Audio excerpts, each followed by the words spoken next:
All right, we're going to jump into part 4. This one should be pretty quick, but we'll go through the net worth tab and we're going to build it out, and we're going to input here the net worth. So in order to do so, I'm going to quickly duplicate this tab. We're going to keep the accounts and we're going to start with banking. Now again, this is going to be very unique to your situation. So it depends on what accounts you have. But let's do some examples. So let's say we have a personal checking account. We have a personal savings account. Let's say we have, this is where we would have our credit card. And then we could have, let's say, a second credit card.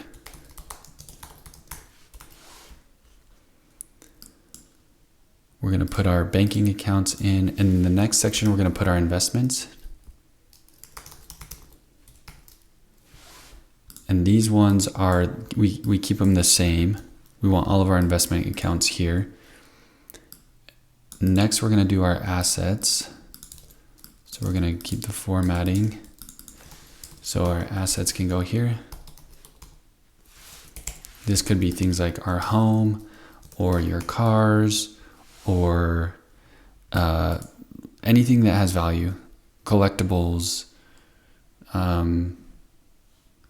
anything like that. Let's do the next section.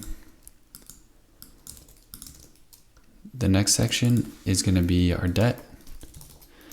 And these things are going to be manually input. Again, I'm a big fan of manually inputting most things because it forces you to track it and keep an eye on it. Most people struggle with finances because they just don't know what's going on. They don't keep an eye on it. These could be personal loans. Let's add another one. Let's say we have a car loan,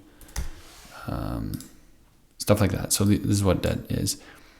And then the last section is going to be our total. And here will be our net worth. So we want to keep a track of our net worth because, I mentioned in the previous video, you can but you can control your net worth in different aspects. You can pay off debt to increase your net worth. You can, by saving on interest, things like that. You can invest to increase your net worth. You can make more money. You can spend less. You can cut your expenses. There are a lot of ways you can increase your net worth.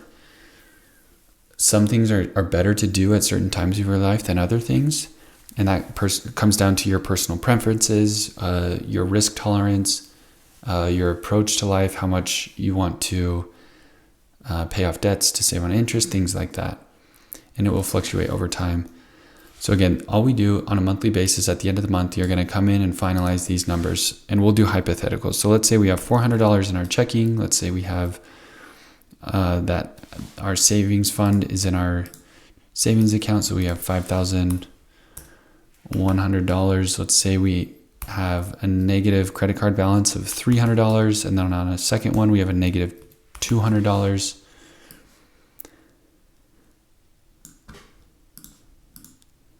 And then in our 401k, we have $55,000. And then in our IRA, we have $34,000. In our brokerage, we have $3,000. In our crypto, we have $200. Again, all these numbers are hypothetical.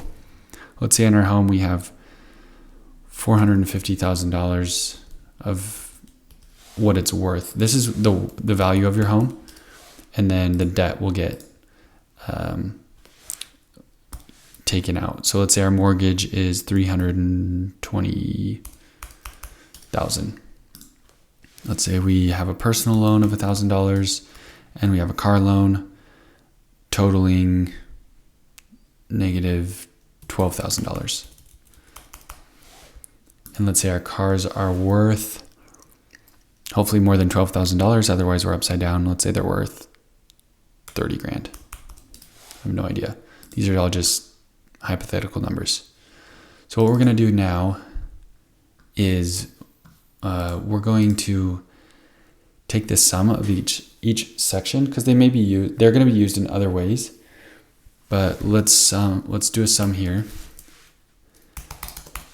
We're going to sum up this section, and what we're going to do is we're going to just kind of hide it so it disappears.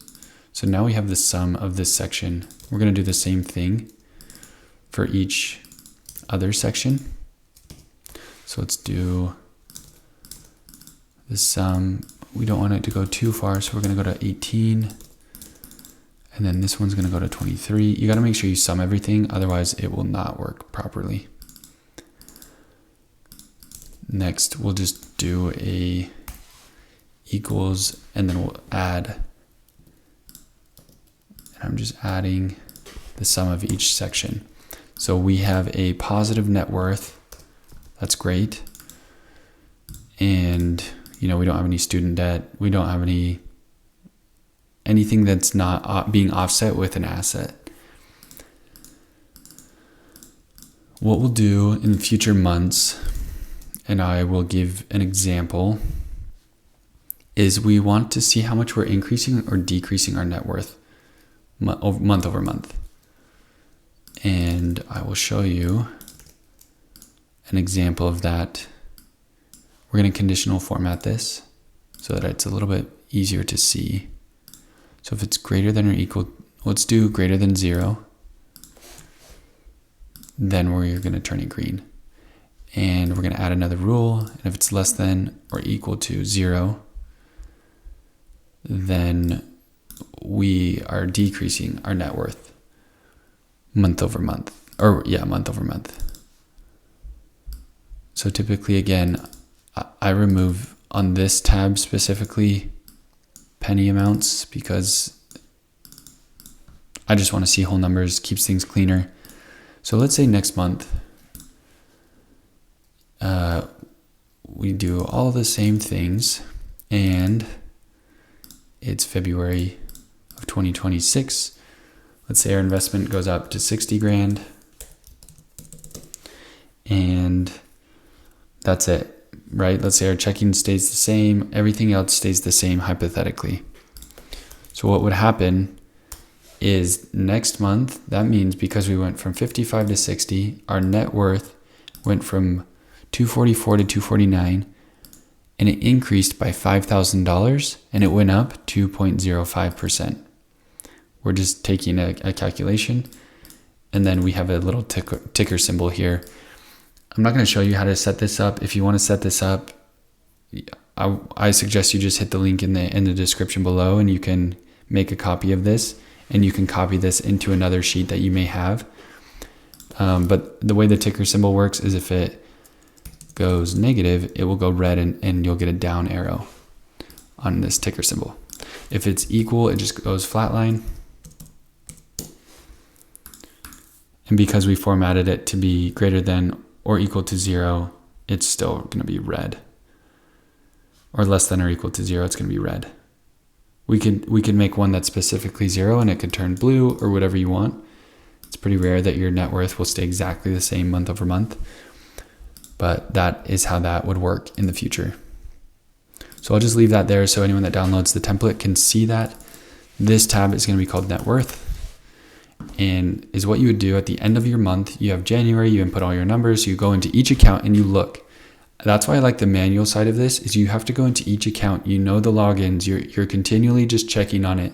Now you're not overextending and checking every day or every minute, but at the end of each month, go in, check, look at all your accounts, make sure everything is still there, make sure, let's input it, let's take a look at it, let's see our net worth, has it gone up or down?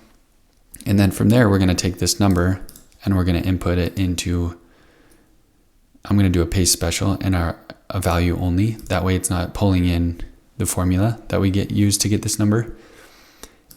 And then let's say this was increased from the previous month. We are going to say, great, we are hitting our benchmark on that portion of the dashboard. So that's how the net worth portion works. Month over month, you should see it growing. Ideally, that's the benchmark that you could set as an example. Or let's say you want to grow your net worth more than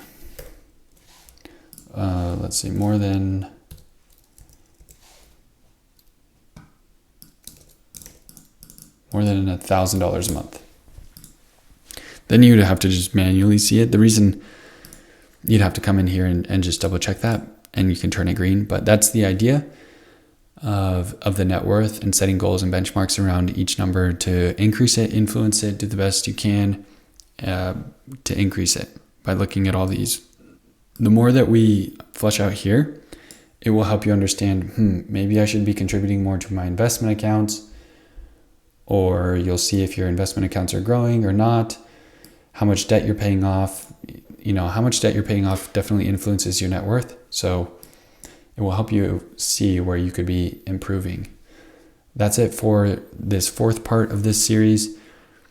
If you have any questions, leave a comment below and I can get it answered. Otherwise, go ahead and check out the other videos previously that I've made to help you get to this point, building this yourself, or click the link in the description to get the template and get started tracking yourself. Obviously, this month is a great month to start.